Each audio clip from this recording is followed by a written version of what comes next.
Okay, so a few months ago at New England Annual Conference, there was a question and answer session with a panel of bishops. And the questions that people were asking from the audience were just, to me, very tired and pointless. And I thought, what sort of questions do we really want to ask? Or am I interested in talking about, And I think self-reflective questions that really ask people to think about their participation within the denomination, their role in the movement to change the denomination. And I came up with a few questions that I shared at that question and answer session. I shared it with Love Prevails here. And we said, with that list of questions, we said, why don't we talk about it? Why don't we talk about some of those questions? And the first question that we're going to talk about now is something to the effect of, in what ways are we complicit with what's going on within the United Methodist Church? And we took that one step farther. And actually, I think, Amy, wasn't it your conversation with someone that took it in the direction of civility and uncivility? Do you want to say a little bit about that? Yeah, I think we just started, doing that self-reflective piece about, it's just so bad in the United Methodist Church right now. It seems like for everybody. And, what ways has Love Prevails and our disruptive tactics contributed to a sense of incivility? Which then, of course, makes me question, what does civility mean? Is it a sense of superficial niceness, which I think is often what it does mean? Did Amy say hi to me in the hallway when I said hi to her? Mm-hmm. And if I don't, am I being uncivil?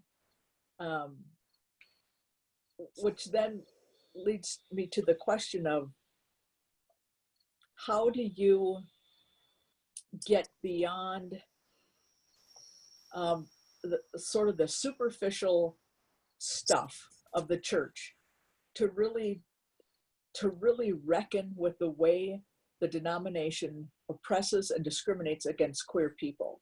And how does one do that in a way that's civil? How do you take on massive systems of injustice nicely, which is kind of how I end up translating civility.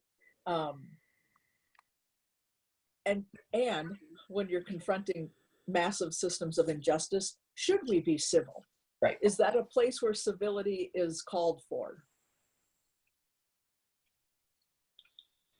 You sound like you were going to say something, Will.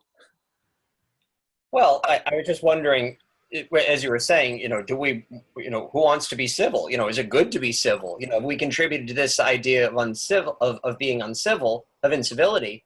If we contributed to incivility, I think a good response to that question is, who cares whether or not we've been contributing to incivility? It's not a value that's relevant here. That's always a distraction, that topic. But what I think, what you shared on our previous Love Prevails call is that someone said specifically to you, Amy, Amy Love Prevails, have been so uncivil. Is it uncivil or incivil? You've been so mean and you're such a bad person that you're actually making things worse. This person said, I've been trying to help. I share your values, but you are so out of control.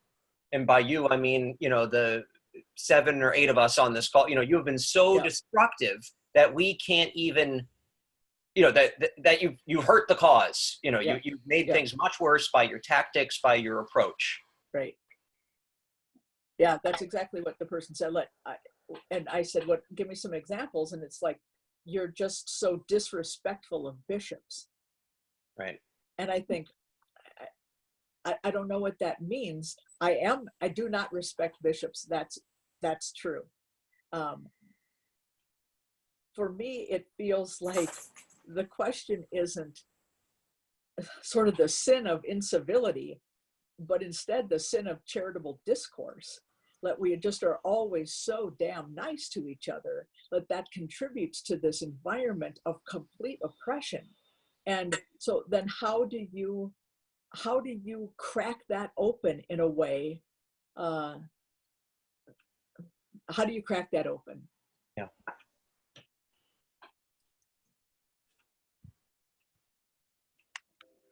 I think civility is complicity in a certain sense. Civility as, in a Methodist point of view, in church world, civility as is deployed to make people put up with what's going on. So just to kind of get at a question, in what ways have we been complicit? I mean, I think we've been complicit in ways where we've been too civil, where we've relied on that, where we've valued that in an unhelpful way. And have we been so uncivil that we've hurt our cause? No. It's absurd. The very idea that, if we were nicer to people, they'd like us more. I mean, just look at any subjugated class, any people who are oppressed. I mean, it's just absurd. If they were nicer, it would be easier to treat them better. I mean, who talks like this? Mm-hmm. Church people, church officials. But that's just to kind of put that out there.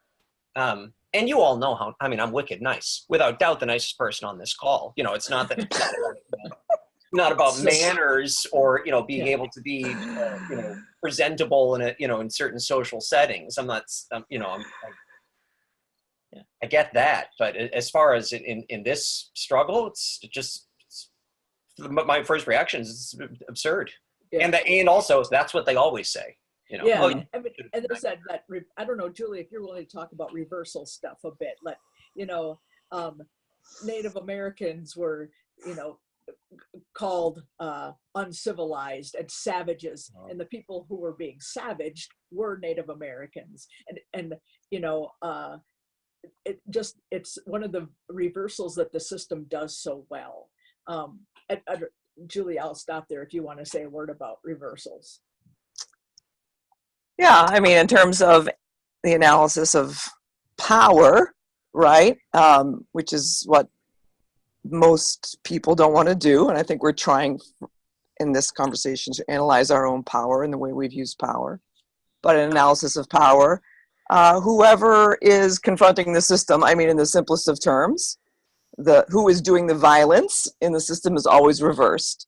So even though those in power, and that doesn't just mean like elite bishops or whatever, but people, in this case, heterosexual people, as a class of people, are doing violence to LGBTQ folks in our denomination. And so when LGBTQ folks rise up to challenge that violence, they're the ones accused of doing violence, or accused of being the disruptive ones. I mean, we haven't been accused of violence per se, but that is the language of civility and incivility, right?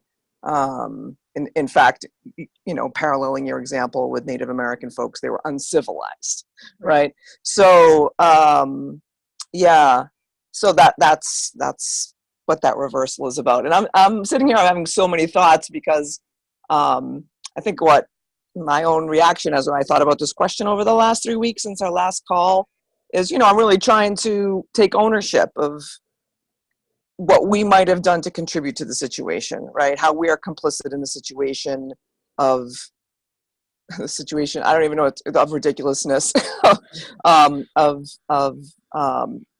honest incivility, in the denominational and the power sense in this, and I'm trying to ask myself, when was I uncivil? Yep. Uncivil? When were we uncivil? I mean, truly uncivil in any context. And I cannot think of one thing. And I often also, engage with people, especially early on, we're like, we don't like your tactics. Like, we get your point, but we don't like your tactics. I'm like, please tell me what tactics you're talking about. Like, literally, like, explain the situation to me. Whatever you saw, were you there? Were you saw it on YouTube? Whatever it was, like, explain it to me, because I think that, and I'm like, what were our tactics? I'm like really trying to go through, what have we done? What did we do? Well, how did we disrupt? We sang. I sang. We held signs. We wrote letters. We raised hands. We raised hands. We had conversations. Like, we were just, and none of that was uncivil.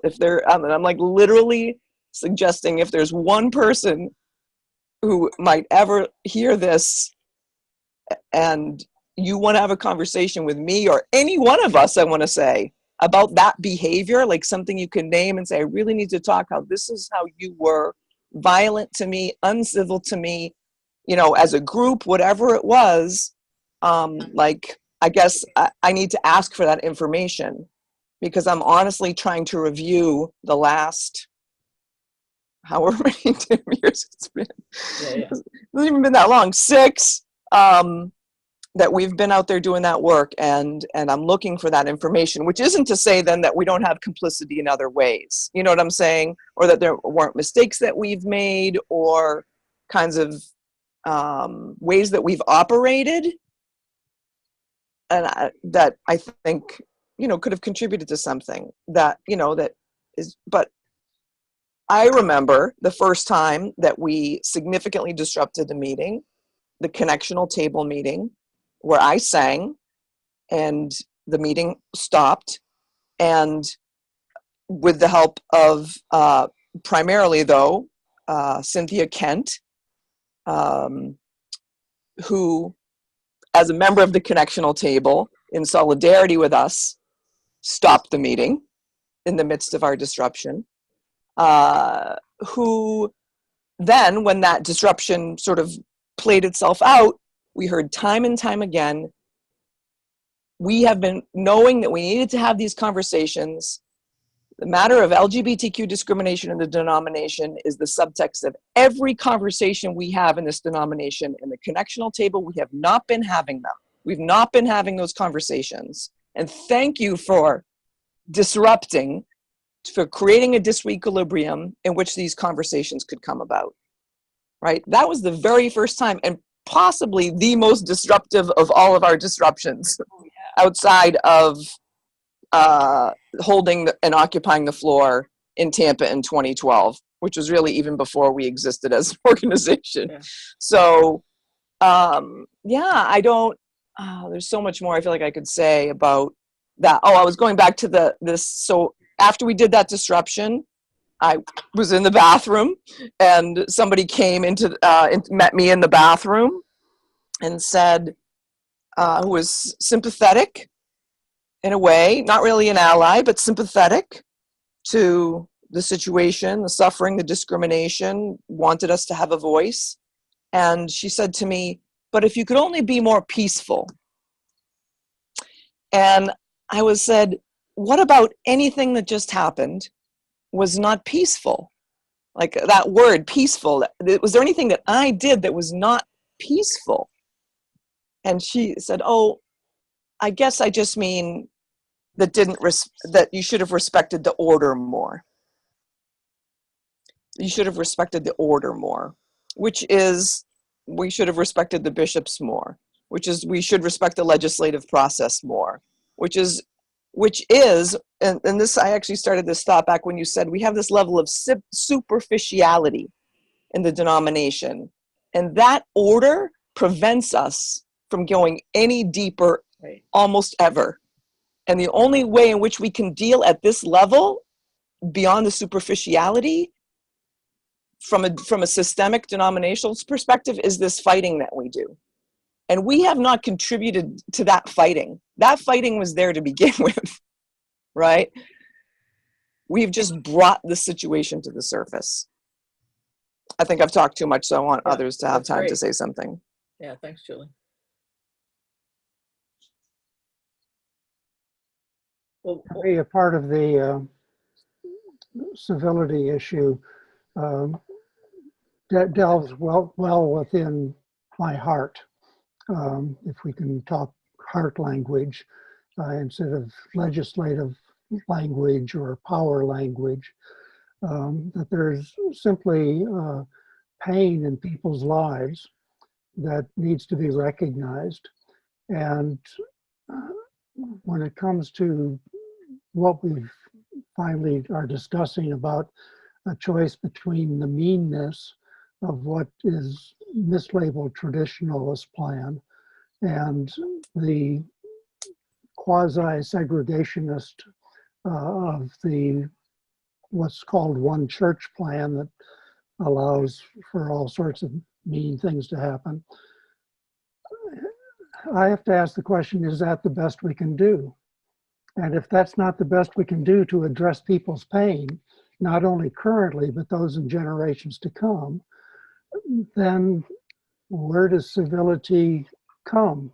Am I not betraying my heart when I am polite, follow the process, say it really doesn't make any difference how long it takes? And so civility for me is wrapped up not just in the outside stuff, but there's an impetus from the inside that simply has to come forward. And it's in that sense that when it comes to legislative action, which is sort of the level at which we are measuring everything. Does legislation pass? Does it not pass? That seems to be the measure of life within the United Methodist Church. I have to wonder where about the missing component of liturgy instead of legislation. Where's the liturgy of grief? Where's the liturgy of repentance? None of that is being talked about.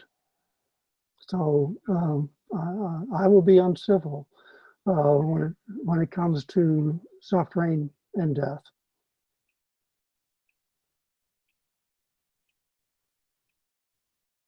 Yeah, the things that are going through my mind are autobiographical, and you all know that a member of this annual conference, Tom Lambrecht, has been my nemesis since about the day I was ordained, and served as the church's counsel in my trial.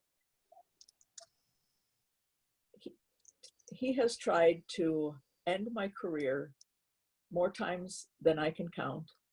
He has tried to destroy my family more times than I can count. So when I see him on the street at things like General Conference and he says, "Hello, Amy," I'll say, "Tom, when are you going to stop trying to destroy my family?" And I was with somebody one day when I said that to him, and the person turned to me and said, "Why do you have to be so mean to him?" Wow. And it seems like there's just very little ability for us to look at that stuff below the surface, like you said, Julie, that never gets talked about, and that the system is meant to shut down, to say, how can my saying that to him be construed as mean in the face of all of the destruction he has tried to wrought in my life? That to me is stunning, and it seems like it's something church folks cannot figure out. Laura and I were just at the Link convocation in St. Louis recently, where Bishop Bruce O did his video welcome of folks. This is meant to be spoken to queer people and our allies at a conference. And his words of advice were, don't be anxious. Like, could there be a more dismissive thing to say about our pain than while people are trying to hurt you and harm you and end your careers and destroy your families, whatever you do, just don't be anxious. That we're supposed to pray as if we haven't prayed enough, and we're supposed to let the 2019 General Conference go off undisrupted. And in speaking to these people, he never once said, "I know you guys have been tortured. I know you have been treated like garbage. I know the pain I have sat and listened to the pain of your people. And I'm sorry for what the church is doing to you, and that still you remain faithful, that God would send hundreds more just like you would help the church." He never said any of that. It was just, we needed essentially to be civil. And I have sat in conversations with him and told him our pain. Julie, you and I sat in a conversation in Chicago, and there have been others, where we have spelled out our pain and our hurt and the harm that's been done. and we cannot get anybody to just name that. Like we can't break that surface tension. And I don't, it feels a little off subject, but I don't know how we work for justice in the face of this level of disconnection, and this level of institutional civility. Amy, I was just thinking that video, not to pile on poor Bishop O, but I was thinking in a way like, wasn't that video in a way uncivil? For him to say that. I don't know why I'm just using that word, but vocabulary, because that's what we're talking about. But like, what an uncivil thing, for him to do that. And to Julie's question about when, this good question, I kind of want to get on this too. Of like, when have I been uncivil? I'd be interested in that too, to hear from people. Not because I think I'm right and nobody can prove me wrong, but because I'd like to risk that conversation. But I was thinking of a time when we were together, Love Prevails in Portland, and we had eaten at a restaurant, and Bishop O and Mrs. O were taking the elevator out of the restaurant. Yeah. And I said, I cannot get in an elevator with them. And, they were real smiley and warm, and, they know who we were. And it's like, let's have a good conversation. Come on in. And, I was so angry. I think I was telling myself, if I got in that elevator with them, I would scream at them so loud that, they defecate their pants. Or, I don't know, I wouldn't. But that's what I was like telling myself. Like, if I get in this elevator with them, I'm going to be uncivil. So I just thinking of a time, like there have been times where I thought I was going to get uncivil. And it's one silly example, but for whatever reason, those smiles and the superficiality and the I'm not trying to make this about them personally, but it's of so many. That's hard. It's the bishop's wife while I'm at the Council of Bishops meeting holding some sign, and I assume tears were running down my face because they always are. And she came up to me and put her hand in my face like that and said, "You need to smile more." Yeah. That. Anything more about uncivility or civility, or how we get the church to reckon with the harm it's doing? Because there are bishops who know better. There are general secretaries who know better, and who absolutely will not save.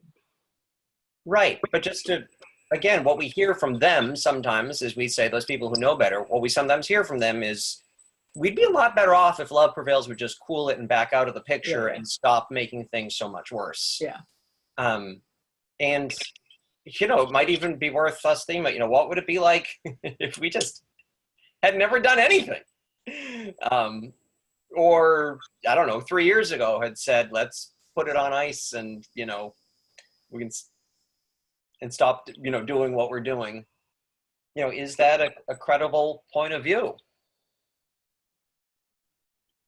We can't go back, but it doesn't mean it's not worth asking the question. Have we made things worse? Would this nice institution of civil people who really do like smiling and getting along with each other and, coffee hours and hymn sings and doing them with bean suppers, whatever like the silly church stuff is, like, would they actually be further along if we just left? If we just weren't bothering them with our analysis and our praxis and our stuff, our signs and our showing up and our singing.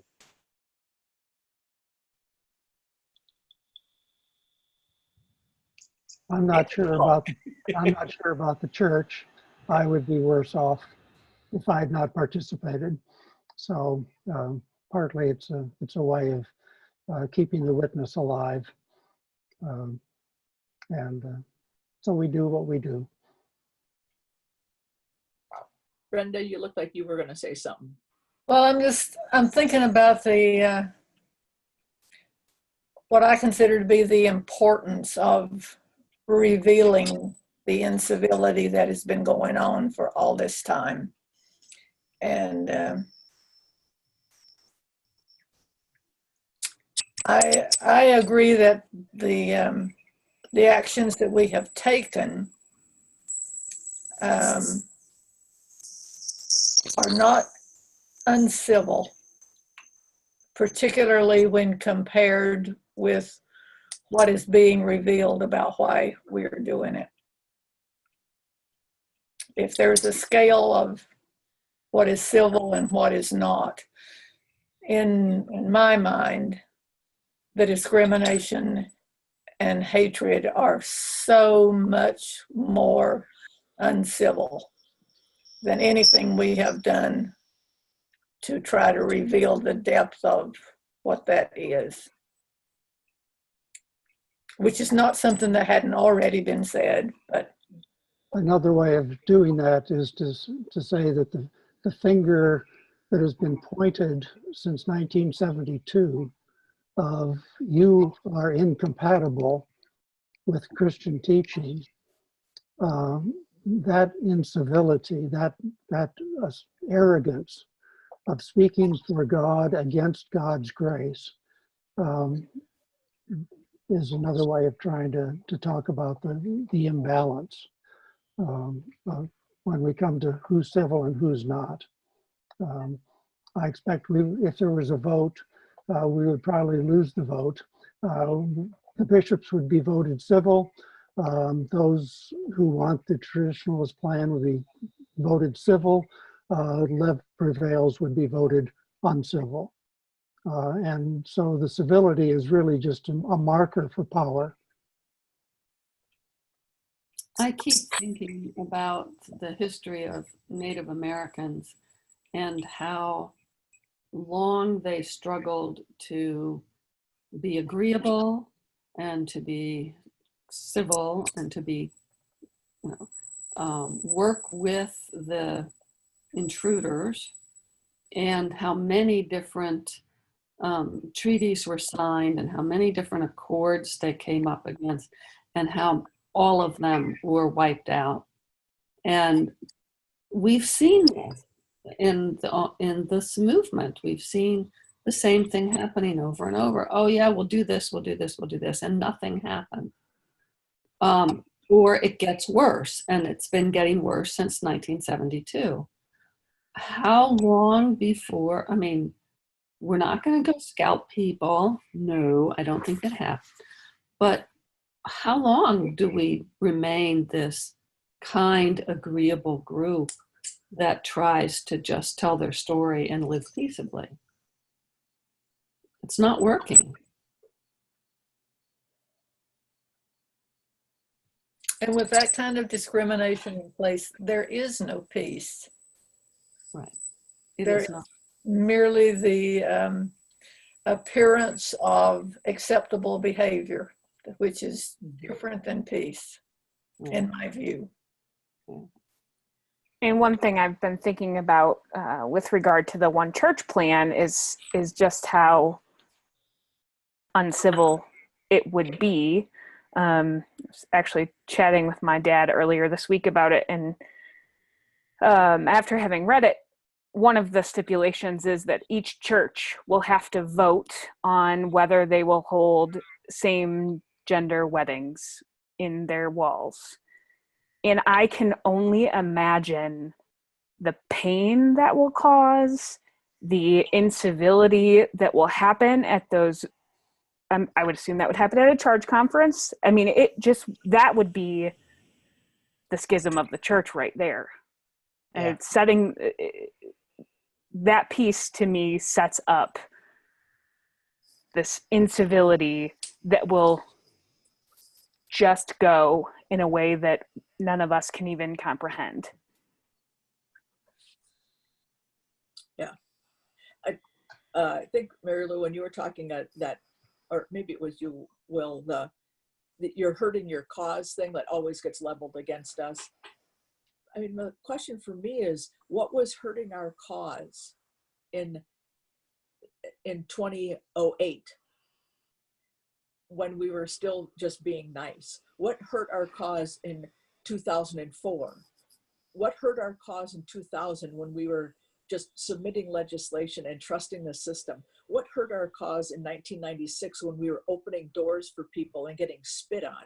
What was hurting our cause? So if you look back at our history of doing 44 years of legislation, none of which were successful at all in changing or in even bringing the whole injustice to the forefront. What was hurting our cause then? And then how can people say we're hurting it now? Does that make sense? Like, Yeah. we've done Well, all, we didn't start with disruption. We started with 40 years of nice. Yeah. What hurt our cause when we were just being nice? Yeah. Amy, I think this might be good to bring into the conversation something else. We don't just hear, with what you're saying, we don't just hear you're hurting your cause from denominational officials and bishops and moderates. No. People. We also hear you're making things worse from other queer people. Sure. In particular, we were talking about this earlier, I think before we started recording, I live in New England. I've always lived in Massachusetts. And I hear this from people in the South, sometimes secondhand, that, you people in New England and Chicago and the North and the West, you're making things work. You don't know what it's like to be here in Oklahoma. You don't know what it's like to be in Texas. You don't know what it's like wherever. And that really gets me because I've been hearing that for so long that I one of the things I think is, yeah, you're right. I don't know what it's like because we don't have relationships. We don't have connection. We don't have communication. We don't have a movement. We don't have, we don't talk to each other and learn from each other about our experiences. The only time I ever hear from you is when you're saying, sorry, this might be a weird tangent, but is when, well, secondhand, a closeted person in South Carolina told me they're intimidated, if you will, so you should tone it down. And it's like, why don't we, I don't know what it's like to be anyone other than me, and I'm still learning what it's like to be me, but that doesn't satisfy. I get frustrated with the, you're making it worse for us here. A great deal. Maybe I don't have anything more to say about that, other than, of course, the one church model will make it worse for people in Oklahoma and Texas. This isn't even about the one church model. But this, you don't know what it's, well, I also want to say this. Am I really that intimidating and out of the box and unable to talk to people can't, Will, you're so scary not to make it about me, any of us on this call. I mean, it's just absurd. This, you're making it so much worse, tone down. It's like, please, give me a break. I mean, I know whatever. I mean, I've got the, it sounds absurd to me, this idea. Like, we can do better than that. Well, and I think one of the fallacies of that you're making it worse for your cause is that somehow trust can be placed in the system. And if we just abided by the rules and put our trust in the system and let the process unfold, we would actually have hope in that. And I think that's the catch that even a lot of queer people put each other in is there is like, what in the world would make you trust the system after 44 years of discrimination? What would it take for you to say, you know what, it's not working for us. We need to have a different strategy, different tactics. But there's something just innately fallacious to me about that whole argument. Yeah. And I do also want to say, like, there are radical queer people in Texas. Give me a break with the, you're too out the wall, too off the wall, you New Englanders. It's like, there are radical queer people in Southern Georgia, in everywhere. If anything, I think liberals in Massachusetts are more moderate because it's a liberal culture. But I mean, just absurd, the idea that, unless you live in New York City, you're, there are radical people everywhere, and it's part of church culture to say, oh, here in wherever we are, we're much nicer. It's like, no, you're living within the worst type of limitations of church culture. I mean, please, it's absurd. Anybody else want to add anything?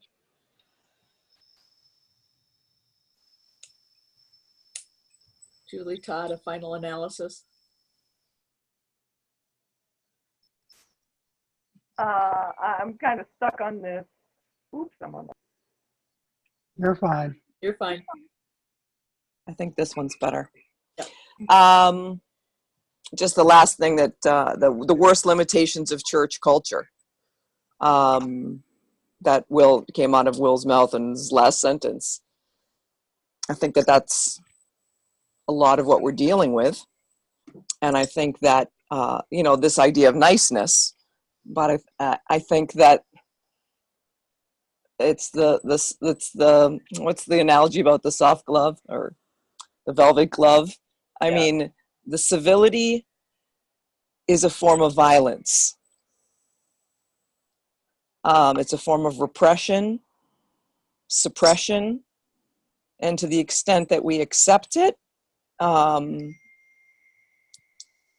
we are contributing, we are complicit, and we are contributing to our own internalized sense of, a lack of freedom, a lack of ability to think that we have agency as individuals and collectively to liberate ourselves and one another. And this goes for our denomination is just this microcosm of so much of our politics. And again, for those who are most marginalized within a system, to be accused of being the ones who are doing the most harm is it's classic form of oppression, a classic symptom of oppression. And yeah, I think it just bears again, if people want to be in conversation with us, I don't know how we solicit that around what they think we could have done differently, besides shutting up and not showing up.